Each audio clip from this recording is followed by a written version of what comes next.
बिस्मिल्लाहिर्रहमानिर्रहीम। अल्लाहुम्मा रब्बि ज़िदनी इल्मा। सरकार दो जहां हज़रत मोहम्मद सल्लल्लाहु अलैहि वसल्लम की दुआ के साथ हम अपने लेक्चर का आगाज़ कर चुके हैं और आज के इस लेक्चर में मैं आप लोगों से अगेन कुछ सवालात करूंगा और उम्मीद है कि आप लोग इन सवालात के बाद उस पॉइंट पर होंगे जहां हम आपको लेकर जाना चाह रहे हैं। पहला पॉइंट ये स्टूडेंट्स के can you name perhaps the most simplest form of life, या मैं आप लोगों से किसी ऐसे ऑर्गेनिज्म की बात पूछूं जो मेरी बॉडी के अंदर तो लिविंग हो लेकिन जो ही वो मेरी बॉडी में से बाहर निकले वो ऐसा बिहेव करे जैसे कि अब वो ज़िंदा नहीं है, राइट? या मैं किसी ऐसी फॉर्म ऑफ लाइफ के बारे में आप लोगों से पूछूं जिसके पास किसी किस्म का कोई सेलुलर कंपोनेंट नहीं है, yet it has the ability to dictate our metabolism, right? बिल्कुल सही पहुंचे आप। मेरा भी यही तवक्को थी आप लोगों से कि आप कहेंगे yes sir these are viruses, और इस पर्पज़ के लिए हम आप लोगों को लेकर जा रहे हैं किस पर? डायनामिक वॉल पर।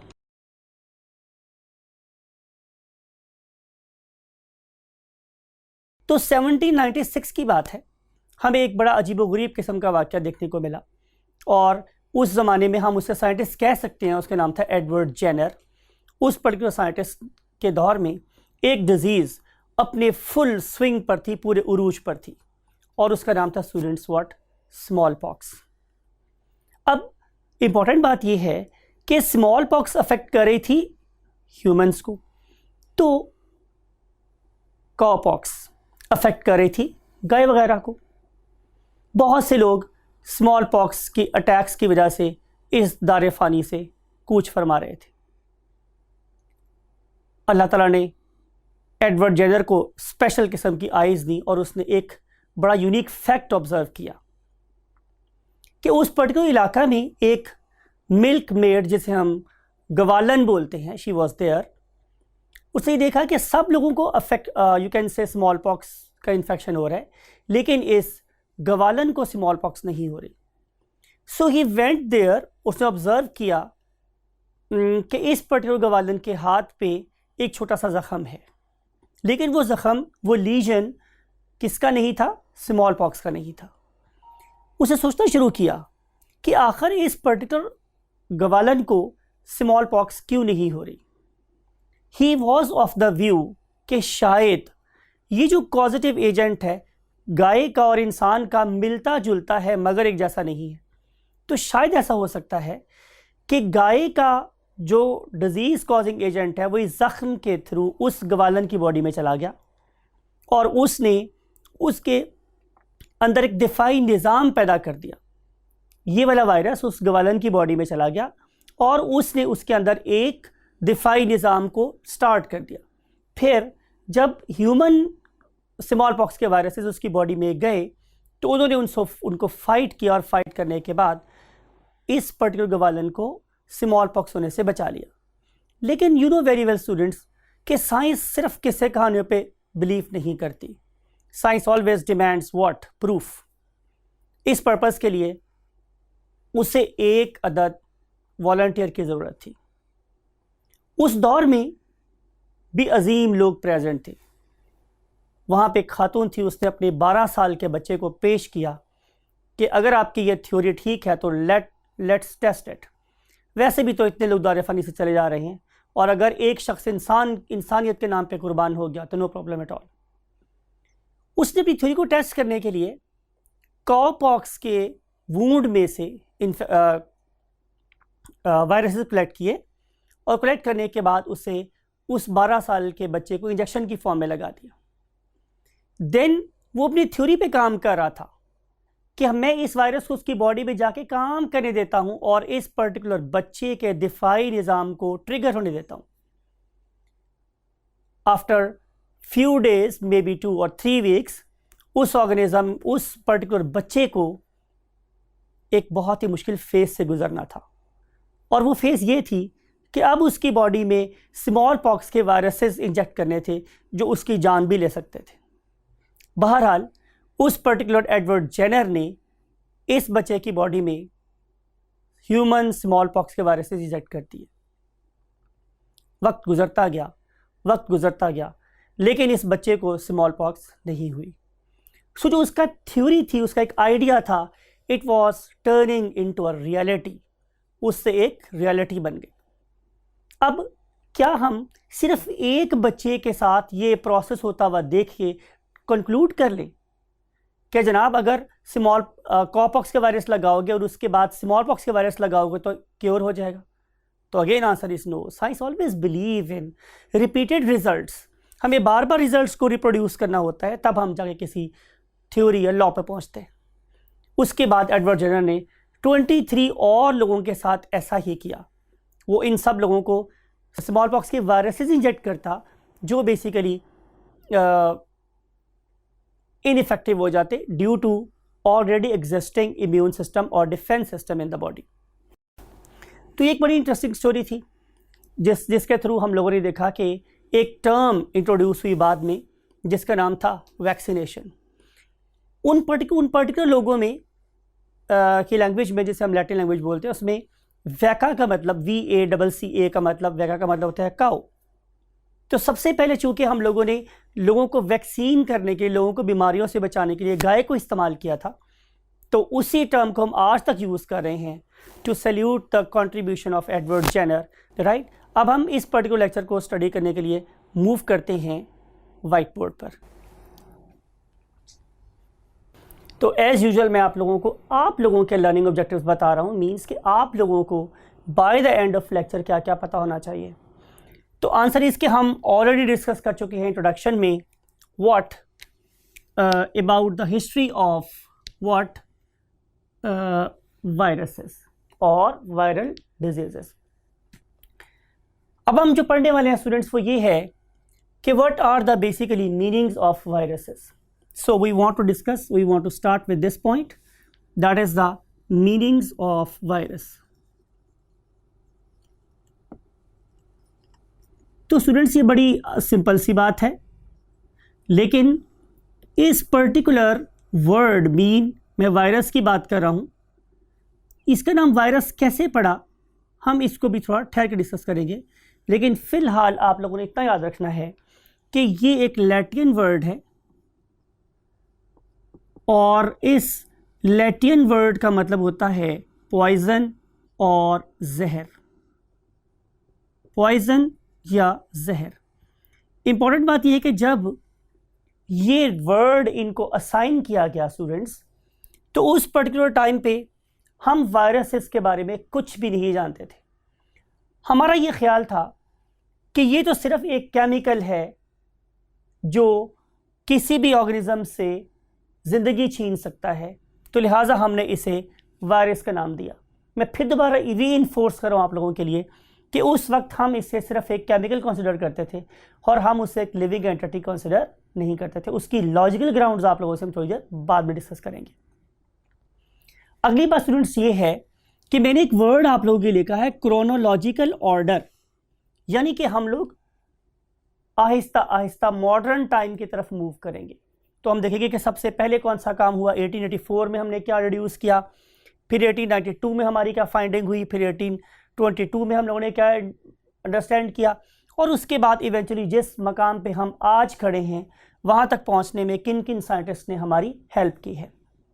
सो 1796 के बाद अब हम डायरेक्टली आ रहे हैं 1884 पे। तकरीबन स्टूडेंट्स 100 साल गुजर गए हैं। इन 100 सालों में लोगों को वायरल डिजीज़ेस और वायरस के बारे में कुछ ख़ास इन्फॉर्मेशन नहीं मिली, लेकिन 1884 में एक साइंटिस्ट थे स्टूडेंट्स, आप लोगों की दोबारा से यहाँ पॉइंट आउट कर रहा हूँ, we are here somewhere here now, कि 1884 में एक साइंटिस्ट थे, उनका नाम था चार्ल्स चैम्बरलैंड। चार्ल्स और चार्ल्स भी बहुत से लोग बोलते हैं, चैम्बरलैंड। इस पर्टिकुलर साइंटिस्ट ने हमें किसके बारे में बताया, वायरसेस के बारे में बताया कि ये जो ऑर्गेनिजम्स है they are definitely smaller than the bacteria. ऐसा उन्होंने क्यों कहा? बिकॉज कि वो एक ख़ास किस्म के फिल्टर यूज़ करते थे जिन्हें हम लोग चैम्बरलैंड फिल्टर के नाम से जानते हैं। इसके लिए मैंने एक इमेज आपके लिए लगवाया। यू कैन सी कि ये एक पोर्सलिन का बना हुआ, मिट्टी का बना हुआ एक बहुत बड़ा बैरल होता था, और इसको हम किसी लैंड वगैरह से फिल कर देते थे और उस पर्टिकुलर चीज़ को हम ऊपर से डालते थे और उसके फिल्ट्रेशन के बाद हम फिल्ट्रेट को ऑब्जर्व करते थे। अब आमतौर पर स्टूडेंट्स ये होता था उस दौर में कि उस वक़्त की नोन सबसे छोटी फॉर्म ऑफ लाइफ थी बैक्टीरिया, वो उस पर्टिकुलर फिल्टर में से बाहर नहीं आती थी। तो ख्याल ये था कि उससे छोटी लाइफ तो एग्जिस्ट कर ही नहीं सकती, तो फिर जाहिर है ये कोई केमिकल ही होगा जो इस पूरे फिल्टर में से गुजरने के बावजूद भी फिल्ट्रेट में प्रेजेंट है। बैक्टीरिया उस फिल्ट्रेट में अपीयर नहीं होते थे और ये वाले ऑर्गेनिजम्स उस फिल्टर में से बाहर निकल आते थे। तो इसलिए चार्ल्स चैम्बरलैंड की ये कंट्रीब्यूशन रही कि उसने फिल्टर्स यूज़ किए और फिल्टर्स यूज़ करने के बाद ये बताया कि दीज ऑर्गेनिजम्स और कॉजेटिव एजेंट्स जो डिजीज़ कॉज कर रहे हैं can pass through filters, sorry not filter paper, through filters. फिर एक और बड़ा यूनिक वाक़या हुआ, और ये जो वाक़या था ये हुआ 1892 में। 1892 में एक रशियन साइंटिस्ट थे, उनका नाम था डिमिट्री इवानोस्की। अब ये जो साइंटिस्ट थे डिमिट्री इवानोस्की, इनके साथ जो इवेंट हुआ वो भी बड़ा यूनिक था। इन्होंने ये देखा तंबाकू का खेत है, उसमें बाकी सारे के सारे प्लांट्स छोटे छोटे साइज के, लेकिन एक प्लांट ज़रूरत से ज़्यादा बड़ा हो गया। अब बीइंग साइंटिस्ट, रिसर्च माइंडेड होने के नाते उन्होंने सोचना शुरू किया कि आखिर इसका साइज नॉर्मल से बड़ा कैसे हो गया। प्लस उन्होंने ये वाली बात भी गौर से देखी कि इसके लीव्स के ऊपर डिफरेंट किस्म के अजीबो-गरीब रंगों के पैटर्न्स बन गए। उन्होंने उस पर्टिकुलर डिजीज़ को नाम दिया टोबैको मोज़ेक डिजीज़, यानी कि कोई ऐसी डिजीज़ है जो तंबाकू के पत्तों के ऊपर नक्शो निगार बना देती है, उसे मोज़ेक्ड कर देती। अब उस ज़माने में इन पर्टिकुलर बड़े बड़े फ़िल्टर से ज़्यादा बेहतर फ़िल्टर आ गए थे जिन्हें हम लोग पोर्सलिन फ़िल्टर के नाम से याद करते थे। उन्होंने क्या किया, उस पर्टिकुलर लीफ को लिया, लीफ को लेने के बाद उसे क्रश किया अच्छे तरीके से। क्रश करने के बाद उसका एक सस्पेंशन बना लिया। उस सस्पेंशन को जब इस फिल्टर, पोर्सलिन की बात कर रहा हूँ कि जिनके पोर साइज उस पुराने फिल्टर से काफ़ी छोटे थे, वो उसमें से भी गुजर गए, राइट। और इंपॉर्टेंट बात यह स्टूडेंट्स कि हमें कैसे पता चला कि वो उसमें से गुजर गए हैं? तो simple answer was very simple कि जब उन्होंने उस फिल्ट्रेट को लेकर दूसरे प्लांट के हेल्दी लीव्स पे लगाया तो रेबीज डिजीज़ हो गई। इसका मतलब यह है कि ये ऑर्गेनिज्म या ये वाली फॉर्म ऑफ लाइफ या ये वाला उस दौर का पॉइजन जो इस पोर्सलिन में से गुजर गया है, ये कैपेबल है of causing disease to the other organisms. तो इसलिए कि इस तरीके से इवानोस्की ने टोबैको मोज़ेक डिजीज़ के बारे में इंफॉर्मेशन दी और ये बताया कि कॉजेटिव एजेंट्स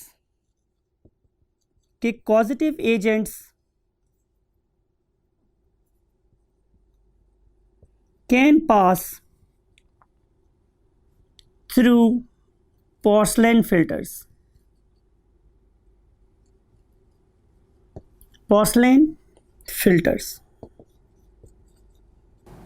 इन्हीं के हम ज़माना, राइट, एक और पेयर ऑफ साइंटिस्ट था जिन्हें हम लोग जानते हैं कि one of them was Lewis pasture, और इसका जो ईरा है वो है 1822 से लेकर 1895 तक। और आपको ये बात शायद याद होगी, आपने पढ़ रखी होगी कि Lewis pasture was the scientist who was awarded with Nobel prize, और इस नोबेल प्राइज़ में डेफिनेटली उनका जो कंट्रीब्यूशन है टुवर्ड्स माइक्रोबायोलॉजी ये बहुत ज़्यादा है। और उसके नीचे जो आपको साइंटिस्ट लिखे हुए नज़र आ रहे हैं, दैट वाज रॉबर्ट कॉच। और ये जो रॉबर्ट कॉच साइंटिस्ट है, again he has a very great contribution in microbiology.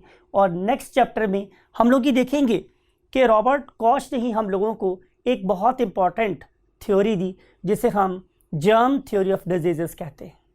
तो इन दोनों साइंटिस्ट ने भी वायरोलॉजी के ऊपर और माइक्रोबायोलॉजी के ऊपर बहुत ज़्यादा काम किया।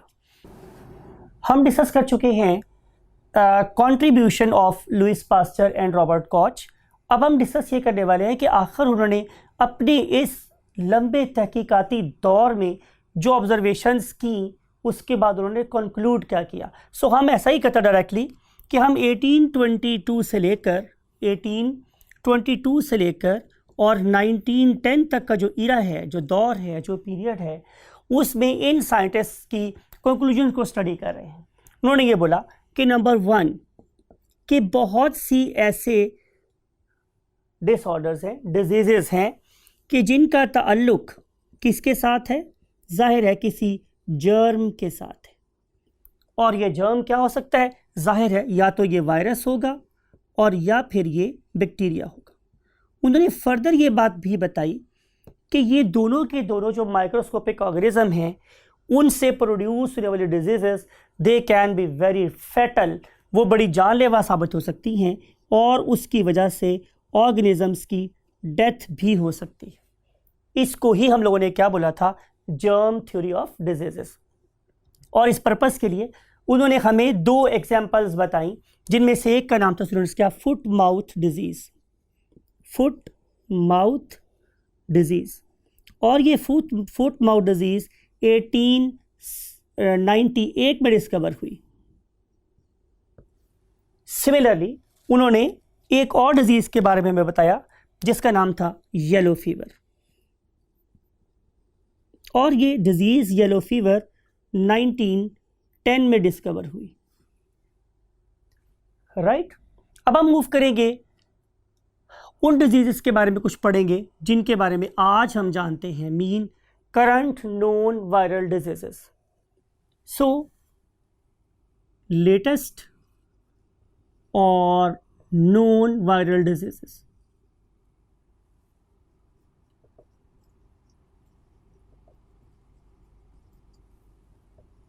Can you name few of them? बिल्कुल ठीक है, आपने बोला कॉमन कोल्ड। ये परहैप्स एक वो वाला डिसऑर्डर है जिससे आलमोस्ट हर पाकिस्तानी ज़िंदगी में ज़रूर गुजरा होगा, जिसे हम नज़ला ज़ुकाम आमतौर पे बोल रहे हैं, नज़ला या ज़ुकाम, ठीक है।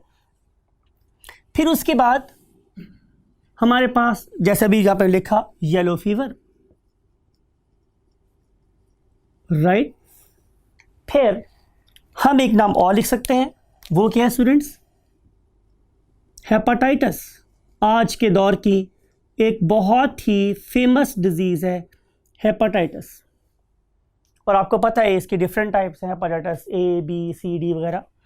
फिर मैं सारे के सारे कैंसर्स की बात नहीं कर रहा हूँ, लेकिन कुछ कैंसर्स ऐसे होते हैं कि जिनका ताल्लुक वायरस के साथ है, और उन पर्टिकुलर वायरसेस को हम लोग ऑन्को वायरसेस का नाम देते हैं, ऑन्को वायरसेस। और उस पर्टिकुलर कैंसर की जो स्टडी है उसे हम लोग ऑन्कोलॉजी कहते हैं, ऑन्कोलॉजी, राइट। फिर स्टूडेंट्स हमारे पास कैंसर के बाद जो दूसरी चीज़ हमारे पास आ रही है उसका नाम है एड्स, राइट। और आपको पता है कि इस वाले केस में ऑर्गेनिज्म बाय बर्थ कैसे पैदा हुआ, नॉर्मल, लेकिन उसका इम्यून सिस्टम आहिस्ता आहिस्ता ख़त्म हो गया due to very specific viruses, और उनको हम नाम देते हैं what, HIV viruses, human immunodeficiency viruses, right. इसके अलावा आप लोग स्मॉल पॉक्स का नाम सुन चुके हैं इंट्रोडक्शन में और डायनामिक वॉल के ऊपर। फिर हम लोगों ने कॉपॉक्स का जिक्र भी किया था आप लोगों के साथ। फिर आपने नाम सुन रखा होगा स्टूडेंट्स कनपेड़े, और जो कनपेड़े हैं उन्हें हम नाम देते हैं व्हाट, मम्प्स। और आखिरी चीज़ जिसे जैसे बिल्कुल ऑलमोस्ट हम में से हर कोई गुजरा हुआ है, that is called as the खसरा, और वो जो खसरा है उसे हम नाम देते हैं मीजल्स। तो ये कुछ करंट नोन डिजीजेज हैं जिनका सामना ऑलमोस्ट हम डेली लाइफ में करते रहते हैं। इसके बाद स्टूडेंट्स हम जो पढ़ेंगे वो है characteristics of viruses. So let's move to the next point, that is called as characteristics of viruses.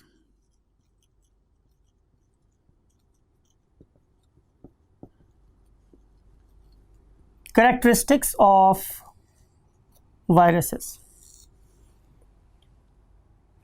मैं फिर वही बात आपसे करूंगा कि यहां तक पहुंचने के लिए हमें बहुत सारी रिसर्च और तहकीक का सहारा लेना पड़ा है, और आज हम जिस नॉलेज के प्लेटफॉर्म पर खड़े हैं वो इंफॉर्मेशन हमें क्या बता रही है। नंबर 1 कि viruses are the simplest organisms.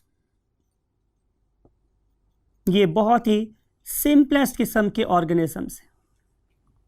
Number 2, they have got only 2 things in their body. उनमें से एक को हम बोलते हैं स्टूडेंट्स व्हाट? कोट, बाहर वाला पार्ट। जैसे कि आप समझ रहे हैं मैंने कोट सबसे ऊपर पहना हुआ है, सबसे नीचे नहीं पहना हुआ, तो कोट जो है वो सबसे बाहर वाला पार्ट है। और दूसरी चीज मेरे पास स्टूडेंट्स क्या है? कोर। कोर बोलते हैं हम अंदर वाले हिस्से को। कोट बाहर वाला हिस्सा और कोर अंदर वाला हिस्सा। ये जो कोट है स्टूडेंट्स ये बना हुआ है किसका? प्रोटीन्स का।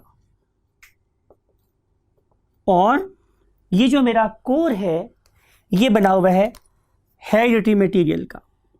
मीन टू से इट मे बी डीएनए और व्हाट? आरएनए। डीएनए और आरएनए में एक वर्ड आप लोगों के लिए लिख रहा हूं खास तौर पे ब्रैकेट करके, नेवर बोथ। ऐसा नहीं हो सकता कि किसी वायरस में साइमल्टेनियसली आरएनए भी प्रेजेंट हो और डीएनए भी प्रेजेंट हो, राइट? फिर हमें इंफॉर्मेशन और मिली तो ये पता चला कि they do not have cytoplasm and other cellular organelles,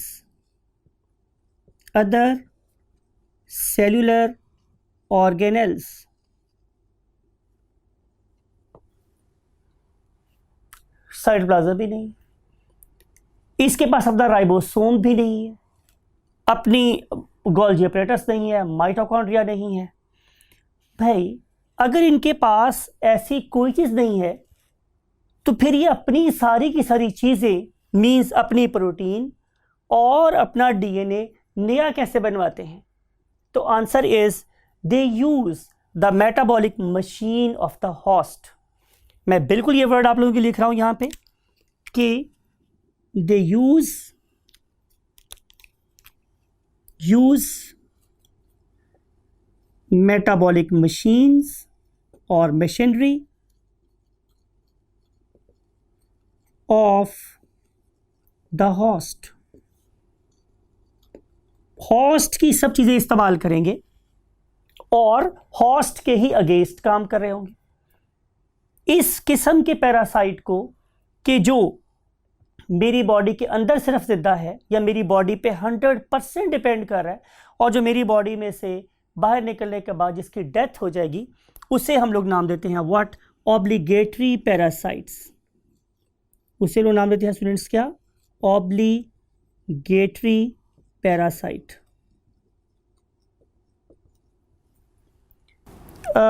now we want to move to the next chamber of the board, और हम देखेंगे स्टूडेंट्स कि हमारे पास वायरसेस की टाइप्स कितनी हैं।